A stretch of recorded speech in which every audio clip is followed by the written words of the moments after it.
May I come in, sir? Come in. Good morning, sir. Morning. Take your seat, बैठ जाएं. Thank you, sir. Sakshi, Yes, sir. आपने graduation किया है political science और sociology लेके. Yes, sir. ये पास course या ऑनर्स है पॉलिटिकल साइंस? सर ग्रेजुएशन किया है. हाँ. रेगुलर हूँ. अच्छा, रेगुलर ग्रेजुएशन, ऑनर्स नहीं किया है? ऑनर्स अभी मैं कर रही हूँ, हिस्ट्री से एमए. हिस्ट्री से एमए कर रही हैं अभी जी आप? सर. अच्छा. परसिंग है. तो आप पॉलिटिकल साइंस का अध्ययन किया, सोशियोलॉजी का अध्ययन किया, अब आप इतिहास पढ़ रही हैं. Yes sir. क्यों? सर जब मैंने ग्रेजुएशन किया तो जो सब्जेक्ट्स कॉलेज में अवेलेबल थे वो ले लिया. ग्रेजुएशन के बाद मैंने सिविल सर्विसेज की प्रिपरेशन स्टार्ट की तो मुझे हिस्ट्री इंटरेस्टिंग लगा और मुझे ऐसा भी लगा कि फर्स्ट पेपर में जीएस फर्स्ट पेपर में 50% कवर हो जाएगा और जो मेरे ग्रेजुएशन के सब्जेक्ट हैं वो सेकंड पेपर में हेल्पफुल हो जाएंगे. अच्छा. यही सब देखते हुए मैंने हिस्ट्री ऑप्ट किया. हिस्ट्री में क्या अच्छा लगता है आपको? इंडियन हिस्ट्री की बात अगर हम करें, कौन सा पीरियड आपको ज़्यादा अच्छा लगता है? सर इंडियन हिस्ट्री में Indian national movement. Indian national movement. Yes sir. ऐसी कौन सी स्टोरी है इंडियन नेशनल मूवमेंट की जो आपको सबसे ज़्यादा इंस्पायर करती है? सर जिस तरह से हमारे देश में पहले उग्रवाद, फिर उदारवाद, फिर गांधी जी ने अंग्रेज़ों का मुकाबला किया, रणनीति बनाई, गांधी जी की जो रणनीति रही और जिस तरह से पूरे देश ने सहभागिता की, ये सब चीज़ें देख के बहुत ही एनर्जी आती है और अच्छा लगता है पढ़ के. मान लीजिए आप सिविल सर्वेंट हो जाते हैं तो जो भी आपने टेक अवेज है, जो इंस्पायर्ड हो के जो भी आपने सीखा है, समझा है, उसका कैसे उपयोग करेंगी आप अपने जीवन में? Sir civil servant Indian national movement से. हाँ. सर इंडियन नेशनल मूवमेंट से मैंने ये सीखा है कि हमारे समाज में विभिन्न धर्मों के लोग हैं और हमें हमेशा सबको साथ लेकर ही चलना होगा. अगर कभी भी हम किसी एक पक्ष में जाते हैं या वोट बैंक राजनीति इन सब के चलते किसी एक धर्म का सपोर्ट करते हैं तो उसके परिणाम गलत आते हैं. इसीलिए हमेशा सोसाइटी के हर वर्ग को साथ लेके चलना होगा. दूसरा मैंने ये सीखा है कि पीपल पार्टिसिपेशन बहुत रिक्वायर्ड है. तो एज अ सिविल सर्वेंट मैं हमेशा जब भी कुछ भी काम करूँगी मैं कोशिश करूँगी कि रोल ऑफ पीपल हमेशा इम्पॉर्टेंट हो, उनका फीडबैक लेती रहूँगी और इसके अकॉर्डिंग अपनी पॉलिसीज़ में चेंज करती रहूँगी. तीसरा मैंने ये सीखा है कि महिलाओं का रोल बहुत इम्पॉर्टेंट होता है और एज अ सिविल सर्वेंट मैं हमेशा कोशिश करूँगी कि वुमेन इक्वलिटी हो, वुमेन भी आगे आके अपना रोल पूरा करें. वुमेन इक्वलिटी से आप क्या मीन करती हैं जब आप कह रही हैं वुमेन इक्वलिटी हो? सर वुमेन इक्वलिटी से मेरा मतलब है कि इकोनॉमिक, पॉलिटिकल, सोशल हर क्षेत्र में उन्हें बराबर का अधिकार मिले, न ज़्यादा न कम. अगर वो किसी चीज़ की योग्यता रखती हैं तो उनको अवसर मिले. ऐसा नहीं कि वो सिर्फ फीमेल हैं इसलिए उन्हें रोक दिया जाए. संविधान ने तो दिया हुआ है इक्वालिटी का राइट. सर कॉन्स्टिट्यूशन ने दिया हुआ है लेकिन हमारा सोशल माइंडसेट पैट्रियार्की बन गया है जिस वजह से काफ़ी उनके लिए सेक्टर्स लिमिटेड कर दिए गए हैं. ये चीज़ नहीं होनी चाहिए. मान लिया जाए आपको डिस्ट्रिक्ट मैजिस्ट्रेट बना दिया जाता है, आप यूपी की रहने वाली हैं ना? Yes sir. यूपी के किसी ज़िले में आपको डिस्ट्रिक्ट मैजिस्ट्रेट बना दिया जाता है. Yes sir. पहली बात आपने की कि आप चाहेंगे कि कम्युनल हार्मोनी बनी रहे. Yes sir. Vote bank politics में हम लोग ना पड़े. और एक ही दिन आपको हिंदू समाज आता है आपके पास, कहता है कि साहब हमें रामनवमी का जुलूस निकालना है. मुस्लिम समाज आता है आपके पास कि साहब हमें आज तजिया निकालना है और एक ही रूट से निकालना है हमें. एज डिस्ट्रिक्ट मैजिस्ट्रेट आप क्या करेंगी? सर यहाँ पे दोनों दलों की भावनाओं का सम्मान करना चाहिए क्योंकि दोनों ही अपने अपने धर्म को एक तरह से रिप्रेजेंट करना चाहते हैं. इसके लिए मैं उनके लीडर जो भी होंगे उनसे बात करूँगी कि वो एक ही जगह से निकालना, या तो वो अलग अलग रास्ते चुन लें, बट अगर उनकी ज़िद है कि एक ही जगह से निकालना है तो टाइम में थोड़ा सा अंतर कर दिया जाए जिससे दोनों सद्भावना से अपना काम कर सकें. अच्छा, आपने अपने हॉबीज़ में घूमर डांस की जिक्र की है आपने. यस. ये क्या होता है Ghoomar dance? Sir Ghoomar dance एक राजस्थानी फोक डांस है जिसमें कुछ विशेष तरह के सॉन्ग होते हैं जैसे घूमर रमवाने सा, टूटे बाल, इस तरह के सॉन्ग्स पे डांस किया जाता है और इसमें परंपरागत ड्रेस पहनी जाती है, लहंगा, चुन्नी, और ट्रेडिशनल रूप से जब घूमर किया जाता था तो एक ट्रांसपेरेंट घूंघट भी लिया जाता था. ये घूमर कब की शुरुआत कब हुई थी और क्यों किया जाता था? सर इसकी शुरुआत भील जनजाति से ही मानी जाती है कि वो अपने समुदाय में खुशी के जब भी अवसर होते थे, जैसे किसी का जन्मदिन होता था या किसी की सालगिरह होती थी, फसल कटाई होती थी, तब घूमर के माध्यम से अपनी खुशी को प्रकट करते थे। और आगे ये राजस्थान में फैल गया। इसके बाद पास के राज्यों जैसे उत्तर प्रदेश, गुजरात में भी काफ़ी अच्छे से किया जाता है। हाल फिलहाल में एक कंट्रोवर्शियल मूवी बनी थी, हिंदी सिनेमा बनी थी, यस सर। जिसमें कि काफ़ी कंट्रोवर्सी हुई। उसमें एक घूमर डांस दिखाया गया था। आप बता सकती हैं कौन सी मूवी थी? सर पद्मावती। पद्मावती या पद्मावत? पद्मावत। पद्मावत मूवी आपने, उसमें घूमर डांस आपने देखा है? मूवी देखी है आपने? सर मूवी नहीं देखी है पर डांस देखा है। डांस देखा है आपने? जी सर। किसने गाना गाया है उसमें? सर श्रेया घोषाल। और सर चलिए खान। कोई बात नहीं, हाँ सही। आपने आईपीएस चॉइस क्यों नहीं रखा? आप सर, तो इतना कुछ करना चाहती है समाज के लिए, फिर आप क्या पुलिस में क्यों नहीं जाना चाहती हैं? सर इसके लिए फिजिकल रिक्वायरमेंट फुलफिल नहीं करती। अच्छा, ठीक। साक्षी आपके नाम का क्या अर्थ है? सर साक्षी से मतलब है प्रत्यक्षदर्शी, आई विटनेस। कोई और साक्षी नाम से कोई और फेमस व्यक्तित्व जिसके बारे में आपको पता हो? सर साक्षी मलिक भारत की एक फ्री स्टाइल रेसलर हैं जिन्होंने 2016 के ओलंपिक में ब्रॉन्ज मेडल जीता था। अच्छा, कहाँ से है वो, किस राज्य से? हरियाणा। हरियाणा से। हरियाणा में कहाँ से? सॉरी सर मुझे वो नहीं आइडिया पता। नहीं उतना। चलिए कोई बात नहीं। अच्छा, गारमेंट्स, यस। शायद आपका परिवार गारमेंट्स के बिजनेस से, या जैसा मैंने अभी पढ़ा कहीं पे गर गारमेंट्स करके है, ये क्या है गर गारमेंट्स? सर एक शॉप है हमारी रॉबर्ट्सगंज में। अच्छा, आपकी शॉप है? जी सर। तो गारमेंट के बारे में कुछ बताइए। गारमेंट्स के बारे में? उत्तर प्रदेश में गारमेंट्स के बारे में कुछ बताइए। सर उत्तर प्रदेश में टेक्सटाइल इंडस्ट्री का हब कानपुर रहा है। इसके अलावा हमारी एक रिटेल शॉप है रॉबर्ट्सगंज में ही, जिसमें शर्ट, पैंट, इस तरह की आइटम्स बेची जाती है। मैनचेस्टर ऑफ इंडिया किसको कहा जाता है? सर मुंबई। आप श्योर हैं? Yes sir. और Manchester of North India Kanpur. अच्छा, मैनचेस्टर कहाँ है? सर ये यूरोप में है, मेरे को एग्जैक्ट नहीं पता है। क्यों, जैसे मान लीजिए आपने मुंबई के बारे में ही कहा, मैनचेस्टर ऑफ इंडिया, या कानपुर के बारे में ही कहा, तो क्यों उन्हें कहा जाता है मैनचेस्टर? सर वहाँ पे ऐतिहासिक रूप से बहुत ज़्यादा टेक्सटाइल इंडस्ट्री का विकास देखा गया।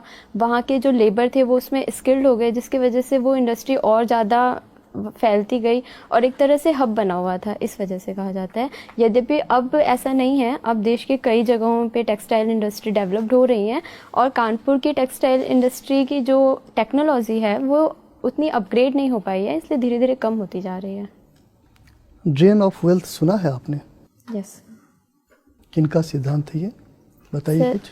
दादा भाई नौरोजी जी ने ये सिद्धांत दिया था। इंग्लैंड डेब्ट टू इंडिया ऐसी एक पुस्तक लिखी थी, उसमें ड्रेन वेल्थ फ्रॉम इंडिया कहा था। उनका कहना था कि जो अंग्रेज हैं भारत में भू राजस्व, लगान इत्यादि के माध्यम से हमारी संपत्ति को विदेश लेके जा रहे हैं और इसका परिणाम ये हुआ है कि देश में पर कैपिटा इनकम केवल 20 रुपये रह गई है। इसको उन्होंने ड्रेन ऑफ वेल्थ कहा था। अच्छा, कोई मुझे ध्यान आ रहा है डैनियल डिफो की। डैनियल डिफो नाम सुना है आपने? Sorry sir. Robinson Crusoe? नहीं सर।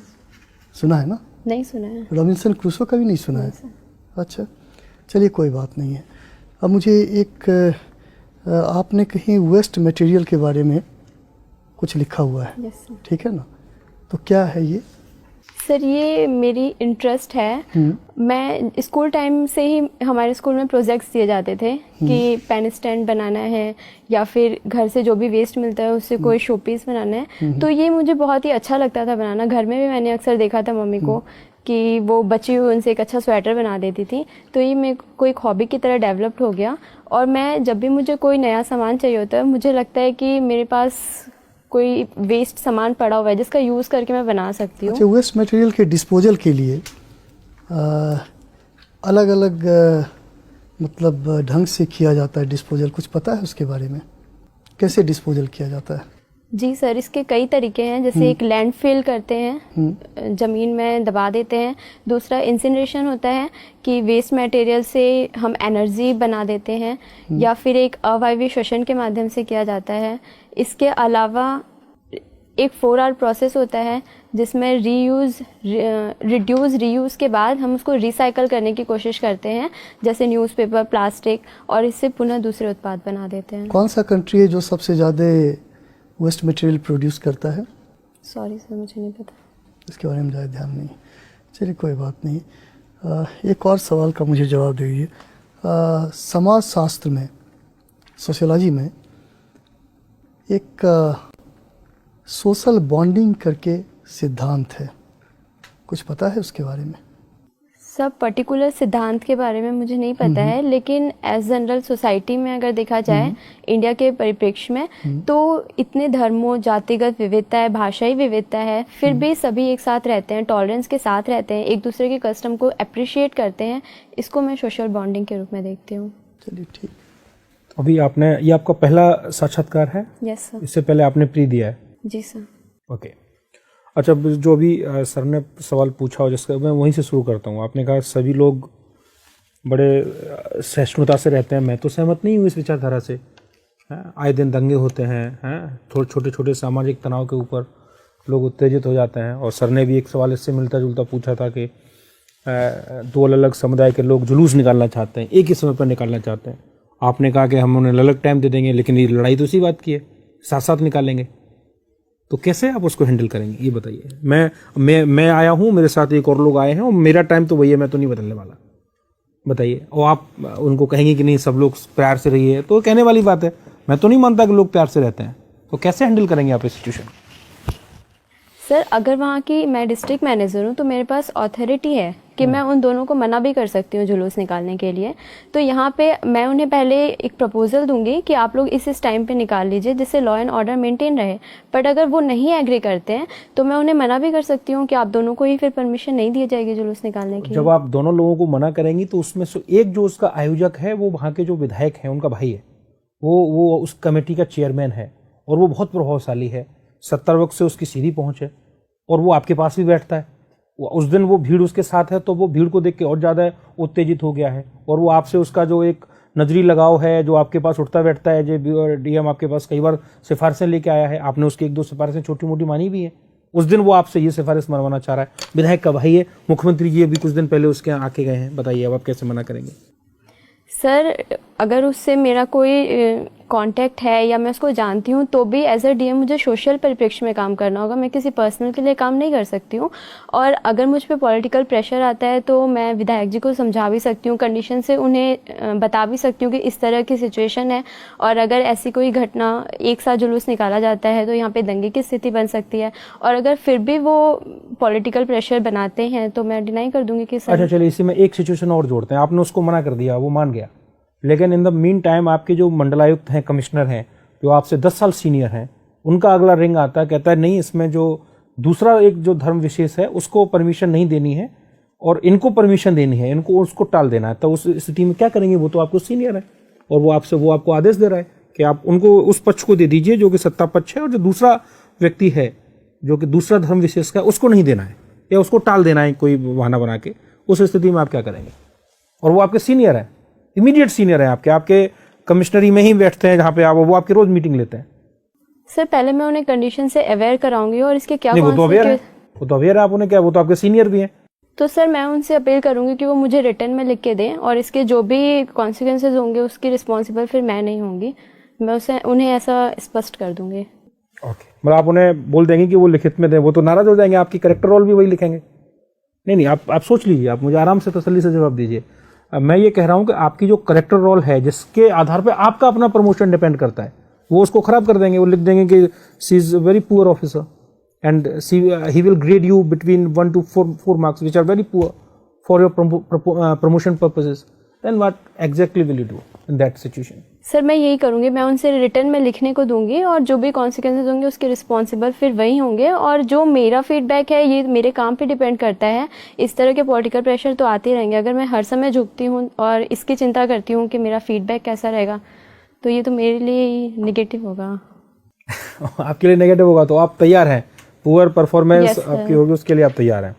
ओके अच्छा, एक बहुत छोटा सा सवाल मैं आपसे और पूछ रहा हूँ। आपने कहा कि आप इंडियन नेशनल मूवमेंट से बहुत प्रभावित हैं, लेकिन मैं ये कह रहा हूँ कि इंडियन नेशनल मूवमेंट एक बहुत बड़ी असफलता है। अगर इंडियन नेशनल मूवमेंट सफल होता तो देश बढ़ता नहीं। अगर इंडियन नेशनल मूवमेंट को सक्सेसफुली लीड किया जाता तो सांप्रदायिकता इतनी बड़ी समस्या नहीं होती।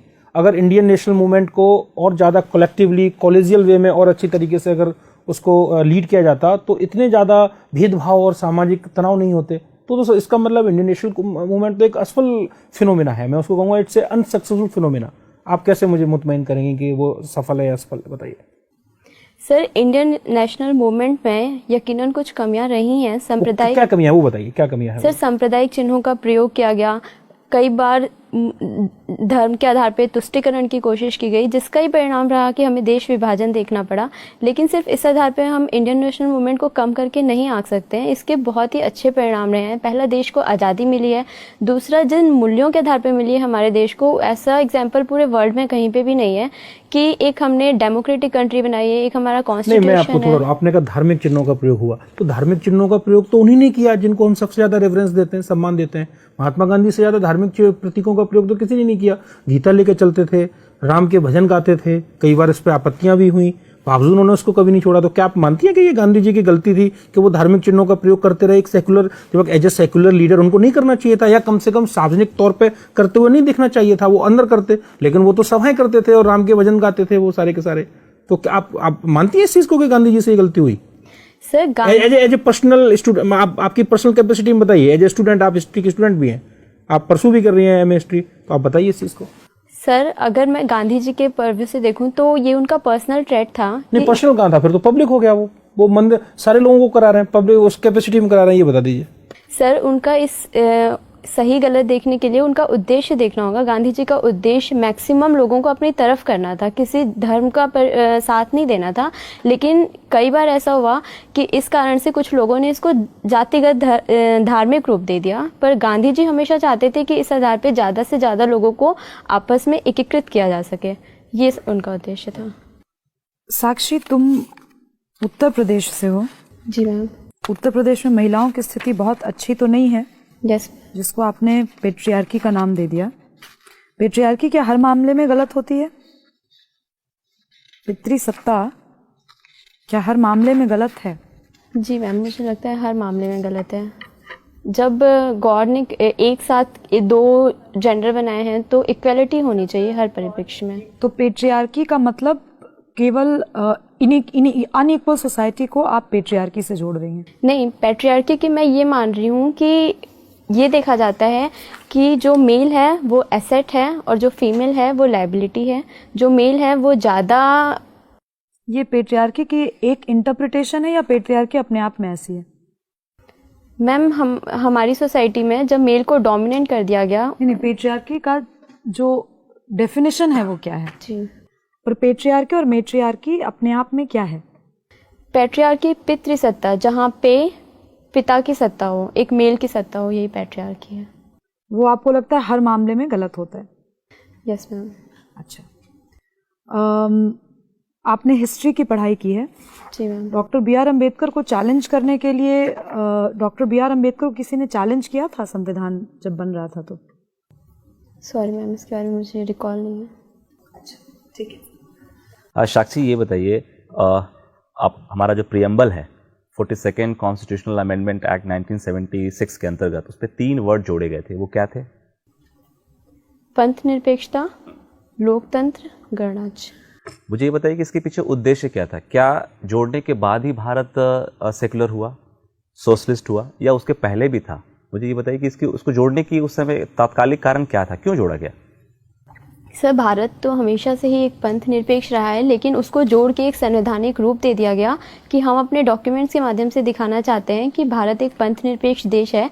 इसका कोई धर्म नहीं है, लेकिन ये हर धर्म के साथ इक्वलिटी के साथ बिहेव करता है। उसको एक डॉक्यूमेंट्री स्वरूप दे दिया गया जोड़ने से। अच्छा, ठीक है। अच्छा, आप मुझे ये बताइए कि नक्सलिज्म एक विचारधारा है। जी सर। ये अभी जो चल रहा है भारत में, इसके पीछे की विचारधारा कौन सी है? वो किससे इन्फ्लुएंस विचारधारा है नक्सलिज्म? सर, नक्सलवाद की प्रॉब्लम एक ऐतिहासिक है, कम्युनिस्ट पार्टी ऑफ इंडिया से है, जो कि माओवाद की विचारधारा से प्रभावित थे। और कम्युनिस्ट पार्टी ऑफ इंडिया में कुछ लोग सत्ता में आते हुए अपने उद्देश्यों की पूर्ति करना चाहते थे, तो उसी में एक दल था जो इससे सहमत नहीं था और उन्होंने अलग होकर नक्सलवाद का गठन किया। और ये प्रॉब्लम हमारे देश में जहाँ जहाँ देखी जा रही है, उसके पीछे पावर्टी, अनएम्प्लॉयमेंट, ये मुख्यतः रीज़न रहे हैं। जो मेन स्ट्रीम पॉलिटिकल पार्टी है कम्युनिस्ट पार्टी ऑफ इंडिया जी सर। और जो नक्सल मूवमेंट चल रहा है, दोनों में क्या अंतर है? Sir, communist party of India एक वैधानिक रूप से अपने उद्देश्यों की मांग करती है, पूर्ति करती है, लेकिन नक्सलवाद हिंसा का सहारा लेता है और एक नॉन स्टेट एक्टर है। दोनों के पीछे की जो एक विचारधारा है वो एक ही है, कॉमन है, आप कह रही हैं, लेकिन एक लोकतांत्रिक तरीके से है, एक गैर लोकतांत्रिक तरीके से। जी सर। ठीक है, मेरा अंतिम प्रश्न आपसे है, बेटी बचाओ बेटी पढ़ाओ अभियान के बारे में सुना होगा आपने। यस। इसका एक मेन फोकस है कि जो PNDT एक्ट है हमारा, उसके प्रोविजंस को इफेक्टिवली इम्प्लीमेंट करना। इसके बावजूद जिन डिस्ट्रिक्ट्स में इनको चलाया गया है, जो एक रिपोर्ट है, इंडिपेंडेंट रिपोर्ट है, अभी सेक्स रेशियो अभी भी वहाँ स्क्यूड है, कुछ भी क्वालिटेटिव चेंजेस नहीं आया। तो क्या किस तरह की चुनौतियाँ हैं, क्यों ऐसा क्यों? जैसे एक हमने टारगेट सेट किया और उस टारगेट तक पहुँचने के लिए एक प्रोसीजर डिफाइन किया, फिर भी हम वहाँ तक पहुँच नहीं पा रहे हैं उस लिमिटेड टाइम लाइन को ध्यान में रखते हुए, क्या कारण है? सर, इसका कई परिप्रेक्ष्य में आंसर देना चाहूँगी। पहले जो PCP NDT एक्ट है वो सही तरीके से इम्प्लीमेंट नहीं हो पा रहा है, उसमें जितने रिक्वायरमेंट स्टाफ और फंड की फैसिलिटीज़ है वो नहीं दी गई है, जिसकी वजह से आज भी हर जगह पे देखा जाए अगर किसी को एबॉर्शन कराना है तो वो कुछ पैसे दे के करा लेता है। दूसरी बात ये है कि हमारी सोसाइटी का जो माइंडसेट बना हुआ है कि लड़की एक लाइबिलिटी है और अगर इसका जन्म होता है तो हमें डावरी कलेक्ट करनी पड़ेगी, इसकी सेफ्टी की प्रॉब्लम होगी, तो वो लड़कियों को जन्म नहीं देना चाहते हैं। और एक और मुझे रीज़न दिखता है कि आजकल संपन्न परिवारों में 1 बच्चे या 2 बच्चे की पॉलिसी देखी गई है। अगर उन्हें पहला लड़का हो जाता है तो फिर वो आगे बच्चे नहीं पैदा करते हैं, जिसकी वजह से भी सेक्स रेशियो पे फ़र्क दिखता है। साक्षी, आप गारमेंट बिजनेस से आपका परिवार जुड़ा हुआ है। जी सर। आजकल इंडिया साइज़ की चर्चा बहुत हो रही है, ये क्या है इंडिया साइज़? सर, हमारे देश में गारमेंट इंडस्ट्री हमेशा से ही हथकरघा उद्योग बहुत ही उन्नति पे रहा, लेकिन कभी भी इसकी ब्रांडिंग नहीं की गई। हमारे जितने भी मटेरियल्स होते हैं इनके अपने साइज़ नहीं डिसाइड किए गए। जैसे हम विदेशी ब्रांड देखते हैं उनमें पर्टिकुलर साइज़ डिसाइडेड होता है, जिससे विदेश में कहीं भी किसी को ख़रीदना होता है तो उसको साइज़ के आधार पर कोई कन्फ्यूज़न नहीं होती है। भारत के परिप्रेक्ष्य में भी ऐसा करने की कोशिश की जा रही है ताकि हम एक वास्ट मार्केट को कवर कर सकें। किस तरह से कोशिश हो रही है? सर, इसमें इंडिया साइज़ बनाया जाएगा कि हम अपने मानकों के आधार पे 30, 32 जो भी साइज़ हैं उनको डिफ़ाइन करेंगे और उसको एज अ डॉक्यूमेंट्री प्रेजेंट करेंगे ताकि जो परचेस कर रहे हैं उन्हें आसानी हो। ऑनलाइन भी परचेस कर रहे हैं तो उन्हें आसानी हो। किन्हीं 3 देशों का नाम बताएं जहां ऑलरेडी स्टैंडर्डाइज हो चुका है। सॉरी सर, मुझे नहीं पता। बहुत बहुत धन्यवाद, आप जा